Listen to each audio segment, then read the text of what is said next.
Estamos aqui para fazer uma entrevista para o Centro de Memória e História, para o Núcleo de Memória e História da UEMS, a qual nesse instante está sob a minha coordenação, tentando resgatar um pouco, se pode se falar a palavra resgatar, mas recuperar um pouco as memórias que deram origem à UEMS. E gostaria de estar conversando com o senhor. Qual o nome do senhor? É Wilson Valentim Biasotto. Biasotto, muito conhecido. Senhor Biasotto, como foi a sua infância? Eu nasci numa colônia de café, né? numa colônia, aquelas casas enfileiradas que se usava. Meu bisavô tinha uma fazenda de café e tinha uma colônia muito grande, e quando meu pai se casou com minha mãe, eles moravam nessa colônia, chamada Colônia Branca, porque na verdade essa fazenda era muito grande, tinha duas colônias, uma não era branca, e eu nasci na Branca. Era num bairro chamado Três Barras, né? Evidentemente deviam ser Três Rios, né? Três Barras, e no município de Borborema, no estado de São Paulo. Vivi ali até os 7 anos, quando então, para que eu pudesse estudar, meus pais se mudaram para a cidade de Itápolis, também no interior de São Paulo, onde eu fiz as minhas séries iniciais no Instituto de Educação Valentim Gentil. E aos 15 anos eu me mudei para Catanduva, São Paulo, onde terminei o meu ensino médio, fiz a graduação na Faculdade de Filosofia, Ciências e Letras de Catanduva. E de Catanduva mesmo, depois eu fiz uma especialização viajando para Ribeirão Preto, que era pertinho de lá. Fiz uma especialização em História do Brasil. E aí nós já estamos no ano de 1973, final de 73, né? E eu tive essa felicidade de terminar a especialização e aparecer lá por aquelas bandas, um professor chamado Mário Geraldini, que mora em Dourados até hoje. E ele foi lá na Faculdade de Filosofia, Ciências e Letras de Catanduva e consultar alguns professores se eles conheciam alguém na área de História que tivesse interesse, né, em se mudar, em vir para Dourados, né? E alguns professores indicaram meu nome. E numa bela noite de março de 2004, final de fevereiro, comecinho de março, o professor Mário Geraldini me convidou para vir dar aula no recém-criado Centro Pedagógico de Dourados. O Centro Pedagógico de Dourados foi criado em 71, né? E o curso de História tinha sido criado em 1973. E, embora eu estivesse lecionando lá, eu não tinha ainda sido efetivado, né? Então eu aceitei o convite e vim para o CPD, que depois se transformou em Centro Universitário de Dourados, CEUD, e que hoje é a UFGD, né? Então, brevemente, essa é a minha trajetória de vida, né? E aqui em Dourados, então, no CEUD, né, eu trabalhei praticamente 30 anos até me aposentar, e do CEUD é que eu fui fazer o meu mestrado, né? Fiz o mestrado na USP e o doutorado também na USP. E hoje estou aposentado. Como foi a sua militância? Teve militância durante esse período? Toda a vida, né? Toda a vida. Nós, no momento da minha faculdade, nós tínhamos o período do início da ditadura militar, né? Então, nós tínhamos uma participação eu não digo que naquela época, já no início de 64, 67, 68, principalmente 68, num período forte da repressão, né, eu fosse uma pessoa assim, ainda já muito ousada, né? Mas é claro que nós, toda a nossa turma, toda a nossa classe, se manifestava contrária à ditadura militar, e eu tive vários colegas que foram presos, né, algumas prisões até assim meio espalhafatosas, né, com cercamento dos quarteirão, como se esse colega Ed Frei, por exemplo, eu lembro que o Ed Frei era um advogado que fazia história comigo, ele já era advogado formado, e como ele tivesse se negado em sair da sua casa sem uma ordem de prisão, né, então, claro que ele sabia todos os direitos que tinha, então houve tudo assim. Então nós participamos desse clima, né? E participamos também, não só nesse... Então aí eu fui me formando, né? E naquela época também, por conta do regime militar, foi criado o curso de Estudos Sociais. Justamente na época que eu estava fazendo o curso de História, e nós defendíamos, né, aquela época, a graduação plena em História, em Geografia, em Filosofia, né, em Sociologia, né? E o regime militar, ao acabar com esses cursos, né, ele criou um curso de estudos sociais, que era um amontoado de coisas e que não se acabava aprendendo quase nada, porque você tinha que dar História, Geografia, naquela época tinha uma disciplina chamada Estudo de Problemas Brasileiros, você tinha que dar Sociologia, você tinha que dar Filosofia, e num curso condensado, compactado em 2 anos, né? Então eu ponho isso aqui porque o primeiro curso do CEUD, da atual UFGD, os 2 primeiros cursos foram justamente Estudos Sociais e Letras, lá em 71. Depois, em 73, eu criou História. Mas voltando à minha graduação lá em Catanduva, então, nós fizemos uma luta muito forte também, o movimento estudantil fez uma luta muito forte contra, né, a criação do curso de Estudos Sociais pela manutenção das licenciaturas plenas em História, Geografia, Sociologia e tal. Além do que o movimento estudantil era muito forte, né? Era muito forte, nós tínhamos um movimento estudantil muito forte, embora Catanduva fosse uma cidade do interior do estado de São Paulo, né? O movimento, a ressonância do movimento, né, da UNE Nacional, toda essa ressonância chegava lá pelas nossas bandas, né? E nós tínhamos também uma atuação muito forte no movimento estudantil. Então isso foi nos dando uma bagagem, eu diria assim, para depois de formado, e quando chegamos a Dourados, em 1974, nós tivéssemos assim, uma experiência de militância estudantil, sindical, porque eu sempre fui também um aluno trabalhador. Eu nem sei às vezes se eu fui um trabalhador aluno, né? Mas porque, né? Mas eu fui um estudante que sempre frequentou escola pública desde o primeiro ano, né? Que naquela época chamava-se curso primário, né?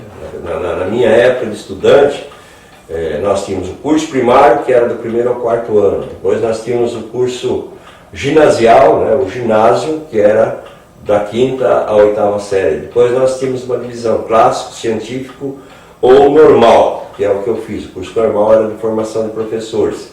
Então, sendo sempre um aluno trabalhador ou um trabalhador aluno, eu já disse que eu tenho dificuldade em saber, às vezes, se eu era mais trabalhador do que aluno, ou às vezes mais estudante do que trabalhador, mas a verdade é que quando eu fazia faculdade eu trabalhava numa empresa de energia elétrica. E o movimento dos metalúrgicos e as empresas de energia elétrica, nós éramos filiados ao Sindicato dos Metalúrgicos. Os sindicatos metalúrgicos eram um sindicato muito forte, né? Mesmo lá no interior de São Paulo. E nós recebíamos cartilhas, recebíamos, né, tínhamos reuniões, tínhamos, né? E era uma formação sindical também. A minha formação sindical foi muito interessante. Foi muito interessante.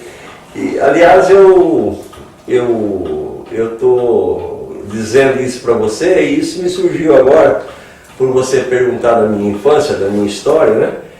Porque essa experiência lá na minha juventude, né, como aprendiz mesmo, porque eu não era nem da diretoria do sindicato, não, era um meninote lá de 18 anos, 19 anos, né? Então, mas lia tudo, devorava tudo, conhecia, né? O sindicato nos informava sobre as leis, a CLT, né? Os nossos direitos, os nossos deveres e tal. Isso tudo foi um aprendizado acumulado que me possibilitou depois aqui em Dourado, já por volta de 1978, trabalhar muito na organização do Sindicato dos Professores, o novo sindicalismo que surgia no Brasil, né? 78, 79, 80, né? E nós então tivemos, modéstia aí à parte, né? Nós, um grande grupo de professores paulistas, paranaenses, rio-grandenses, né? Nós tivemos um papel importante na organização do Sindicato dos Professores aqui no Mato Grosso do Sul, né? Isso começou lá em 78, portanto um ano antes de se implantar o Mato Grosso do Sul, né? E quando se implantou o Mato Grosso do Sul, nós já estávamos com o movimento consolidado. Como naquele tempo não se podia criar sindicato, ou melhor, os funcionários públicos não podiam se organizar em sindicatos, nós nos organizamos em associações. Então, nós organizamos a Associação Douradense de Professores e fomos ampliando esse movimento para a região.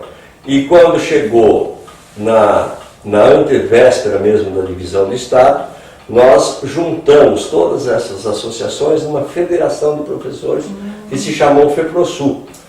E aí, quando a lei permitiu que os funcionários públicos se organizassem em sindicato, aí essas associações docentes, associações de professores, elas foram transformadas em sindicatos, Sinteg, né? Sinteg é o Sindicato Municipal de Dourados, né? Assim como tem os outros SINs aí, né? Sindicato de Ponta Porã e tudo, mas esses sindicatos das localidades continuaram se agregando numa federação, né, que é a FETEMES, a Federação dos Trabalhadores em Educação do Mato Grosso do Sul. Então esse foi aquela experiência, né? E talvez agora eu perceba o porquê da tua pergunta, né?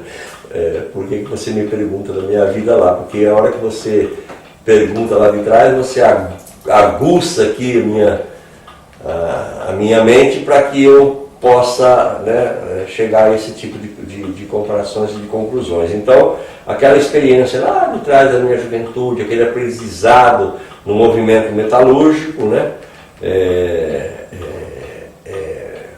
fez com que eu tivesse a compreensão do que fosse realmente um sindicato, né, e ao chegar, então, começar a trabalhar nesse modelo do novo sindicalismo que surgiu no Brasil. Então você vê que o nosso movimento aqui de organização dos sindicatos aqui, ele, embora não tivesse uma ligação direta com o movimento do metalúrgico do ABC paulista, ele tinha basicamente a mesma concepção, as mesmas ideias, as mesmas diretrizes.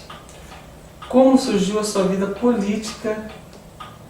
Então, também em decorrência disso, né?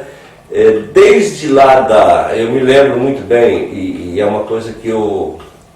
Vamos tentar fazer assim, né? Você quer ver uma coisa? Ó, no meu tempo de estudante, me lembro muito bem, né?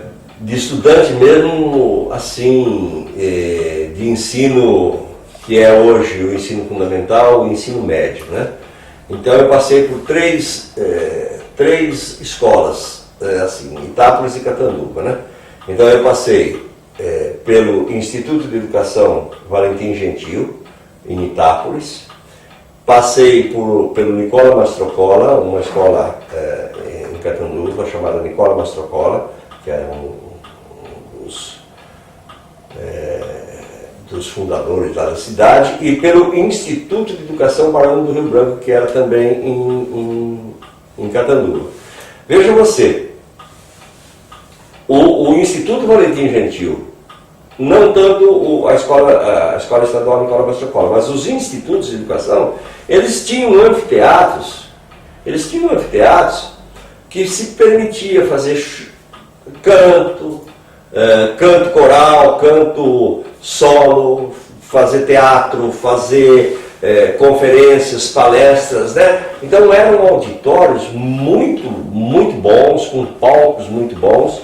Então a nossa vida estudantil era uma vida muito ativa, né? E principalmente quando estava mais moço, lá no Instituto de Educação Barão do Rio Branco, em Catanduva, nós tínhamos movimentos, quem sabia cantar, cantava, quem sabia dançar, dançava, quem fazia declamação, poesias, quem fazia teatro, fazia teatro. Aliás, isso tudo, então, foi me dando um embasamento também, porque quando eu cheguei em Dourados não tinha manifestações teatrais aqui. E aí, como eu tinha essa experiência lá, dessa efervescência que havia nas escolas públicas na minha juventude, né, nós pudemos montar aqui um grupo de teatro, junto com a professora Thelma Vale Loro e com a professora Ariadne Fittipaldi Gonçalves, né?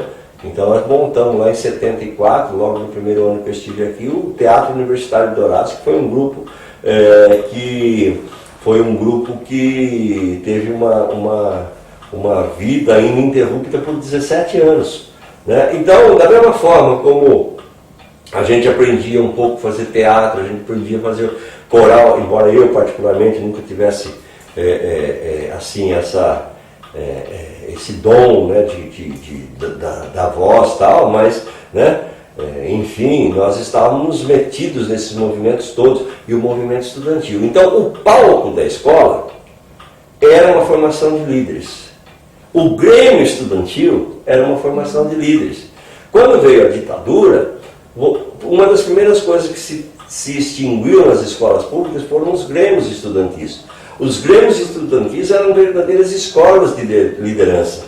Mesmo as comissões de festa que nós fazíamos, as comissões para organizar as nossas festas de formatura, nós tínhamos formatura naquilo que é hoje a 8ª série. Nós tínhamos formatura com bailes, com orquestra, né? Então isso tudo requeria o quê? Requeria uma organização, requeria uma comissão, requeria liderança, né?